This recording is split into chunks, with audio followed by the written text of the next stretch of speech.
This is how to create the perfect thumbnail for YouTube. If you would like your thumbnail to go from this to that, here's what you need to do. So first of all, upload your image to Canva. Then you want to place it on a new page like this and make it as big as possible without setting it as the background. So just like that. Okay? Next, go to Elements. Then you want to add this one called Gradient that fades to transparency.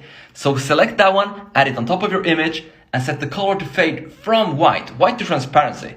Then you make it big like this, like that. So it looks like this. Next step, you want to copy paste this gradient and place it very close to each other so it turns completely white on the left side and fades to transparent on the right. Then you want to go ahead and copy your background and place it on top of that. Edit the image, go ahead and click the background remover. So Canva automatically removes the background for you and it pops out like that. Select this one, you click edit image and then you add shadow to it.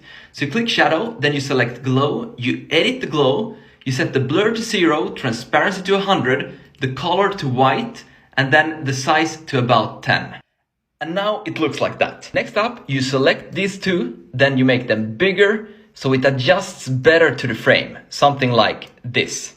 And last step, you add some nice fonts to it and a title. So it pops out just like that. That's how you create the perfect YouTube thumbnail. So try it out.